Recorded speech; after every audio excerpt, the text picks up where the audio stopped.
ህዝባዊ ወያነ ሓርነት ትግራይ ምክትል ሊቀመንበር የሆኑት አቶ አማኑኤል አሰፋ ለፋኖ ኃይሎች ያላቸውን አድናቆት ገልጸዋል። የተባበሩ ኢትዮጵያን ኃይሎች በአገዛዙ ላይ ድል የሚቀዳጁበት ጊዜ ሩቅ እንደማይሆን የገለጹት አቶ አማኑኤል ፋኖ በዚህ አጭር ጊዜ ውስጥ በዚህ ደረጃ ከጫፍ እስከ ጫፍ የአማራ ህዝብን ማንቀሳቀሱና ማቀፉ እንደደነቃቸው ሳይገልጹ አላለፉ። አንታይ ደረጃ ውስጥ ምን ፋኖ በዚህ ደረጃ አርምታ ታኒጹ ካብ ጫፍ ናብ ጫፍ ህዝቢ ኣምሓራ ክንቀሳቀስ ኢሉ ዝሓሰበሉ 70-80 ሚእታዊ ህዝቢ ኣምሓራ ኣብ ጎኒ ፋኖ ክዓስሉ ኢሉ ምን ሓሲቡ ብርጌዳት ክፍለ ጦራት ናይ ስርዓት ብልፅግና ክድምስሱ ኢሉ መን ሓሲቡ ኮይኑ ፕሬዝዳንት የነበሩት ጀነራል ታደሰ ወረደ በተለይ ከሰሞኑ በጥብቅ የቁም እስር ላይ ይገኛሉ ሲል ቢቢሲ ትግረኛ ዘገበ። መረጃ ሰጥተውኛል ያላቸውን የጀነራሉ የቅርብ ሰዎች ዋቢ በማድረግ ዜና ማሰራጫው ባወጣው ዘገባ በኢትዮጵያ የአሜሪካ አምባሳደር ኤርቪን ማሲንጋ ከትናንት በስቲያ ወደ መቀሌ ባቀኑበት ወቅት ከሌተናል ጀነራል ታደሰ ወረደ ጋር ለመገናኘት ለሁለተኛ ጊዜ ቀጠሮ ይዘው ስለነበር ይገናኛሉ የሚል ተስፋ ነበረን። ቀጠሮ ከቀኑ 5 ሰዓት ነበር። ጀነራሉም ቀጠሮ እንዳላቸው ያውቁ ነበር ብለውኛል ብለዋል።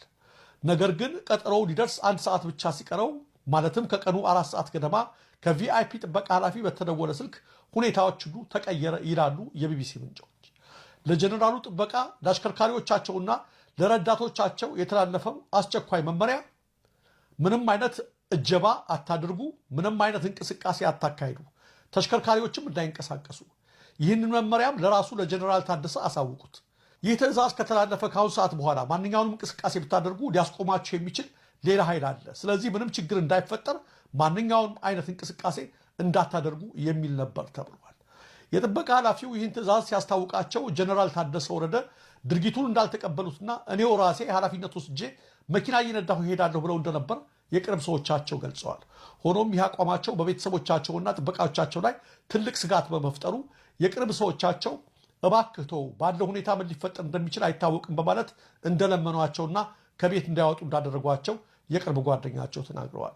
ይህን ተከትሎ ጀነራሉ ከአሜሪካው አምባሳደር ጋር በስልክ ለ20 ደቂቃ እንደተነጋገሩና የስጋቱን ሁኔታ እንዳስረዱ የተገለጸ ሲሆን የስልክ ውይይታቸው ግን ዝርዝሩ አልታወቀም። አምባሳደር ማሲንጋ በበኩላቸው ከሌሎች የክልሉ ባለስልጣናት ጋር ተወያይተው ቢመለሱም የጀነራል ሁኔታ በከፍተኛ ሁኔታ እንደሚያሳስባቸው አንድ ለጉዳዩ ቅርብ የሆኑ ሰው ገልጸዋል።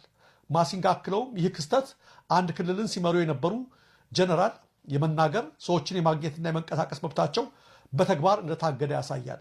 ወደ እኔ ቢመጡ ኖሮስ ምን ያጋጥማቸው ነበር ሲሉ ጥያቄ መሰንዘራቸውም ተሰምተዋል። አጠቃላይ ጀነራል ታደሰ ወረደ ከስልጣን ከተነሱ ከሚያዝያ 30 በኋላ ወደ ፕሬዝዳንት ጽሕፈት ቤት ሄደው እንደማያውቁ ከስልጣን ካነሷቸው ከነ ዶክተር ደብረጽዮን ገብረ ሚካኤል ጋር ምንም አይነት ግንኙነት እንደሌላቸው የቅርብ ሰዎቻቸው ገልጸዋል። አብዛኛውን ጊዜያቸውን ቤት ውስጥ መጽሐፍት በማንበብ እያሳለፉ ቢሆኑም አልፎ አልፎ ቤታቸው አጠገብ ወዳለ ቢሮቸው ይሄዳሉ ብለዋል። ፍቃዱ ጥዌ ደግሞ ፍቃዱ ተሰማ የሚባለው ደግሞ አውሬ በጣም አደገኛ የሆነ ሰውዬ አሁን በብልጽግና ደረጃ 3ኛ ሰው ነው ኢትዮጵያ ውስጥ ባይዘው ፍቃዱ ተሰማ የሚባለው። ፍቃዱ ተሰማ በእጃዙር አማራ ብልጽግናን የሚያሽከረክር ፍቃዱ ተሰማ ነው። እኔ አንዳንዴ ስለ አማራ ብልጽግና አፍራለሁ። የአማራ ህዝብ በድሮ ሲጨፈጨፍ የአማራ እናቶች ደም ሲያለቅሱ ይህ ቆሻሻ የሆነ ተሰብስበው ከህዝቡ ነው። ኦፒዲዮ እኮ በወያኔ ጊዜ እኔ እኮራበታለሁ። በኦፒዲዮ በእውነት በወያኔ ጊዜ እምቢ ያለች ኦፒዲዮ እኮ ለወያኔ አንታዘዝም ብላ ኦሮሚያ ላይ ከህዝብ ጋር ቆመች።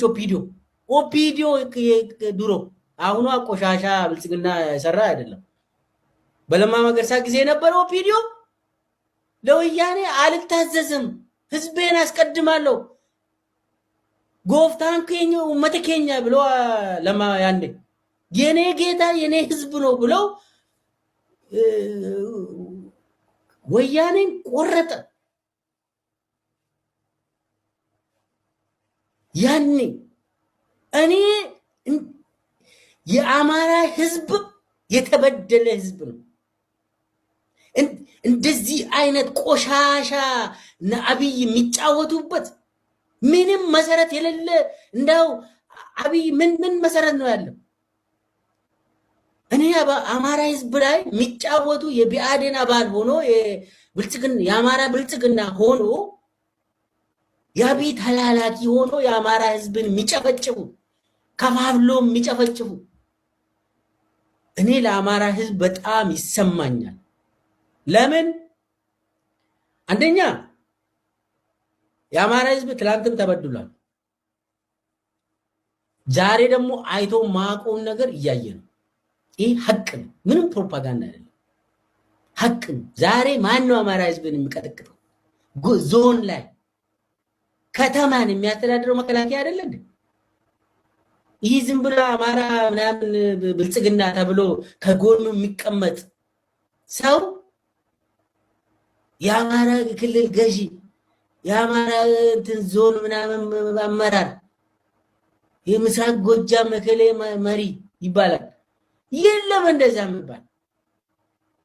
አማራ ክልል በክላስተር ነው የሚያስተዳድረው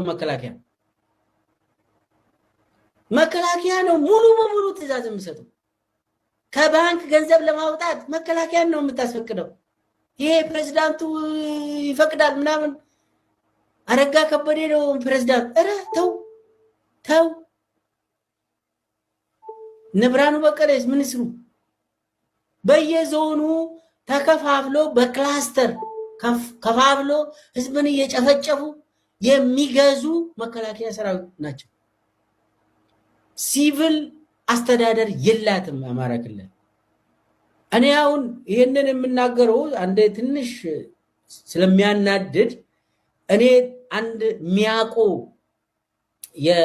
አትሊስት የኦፒዲዮ ታሪክ ትንሽ እኔ ውስጥም ስለነበርኩ ትንሽ ስለሚያቅ ቢያንስ የአማራ ብልጽግና የሚባለው በተወሰነ ደረጃ አይ ትንሽ ከህዝብ ጋር እናውራ እንመካከር፣ ህዝቡ ለምንድን ነው እምቢ የምለው ብለው ማዳመጥ ካልቻሉ ለዘለዓለም ተላላኪ የሆኑ ትናንት የቲፒኤልኤፍ ተላላኪ ዛሬ ደግሞ የብልጽግና የአብይ አህመድ ተላላኪ ሆነው ህዝብን ሲጨፈጭፉ ይሰማል።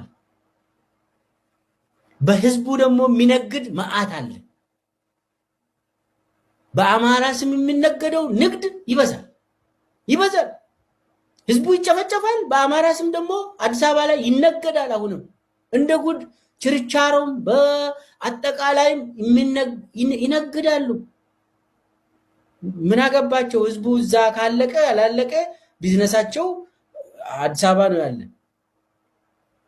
ኤኒዌይስ ምንድነው የተደረገው?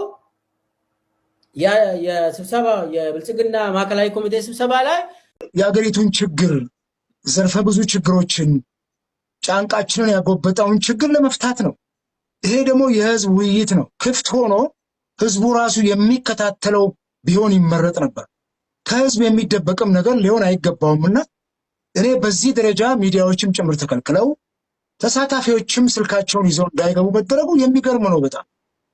ኢቲቪና እንደ ፋናን የመሰሉ የመንግስት ሚዲያዎች ካልዘገቡት በስተቀር የምትሰማው ነገር የለም። ይሄ ነው የማይወጣ ነገር የለም። እንሰማዋለን ብሎ ሲያደር እንግዲህ ትላንት ነው የተጀመረው።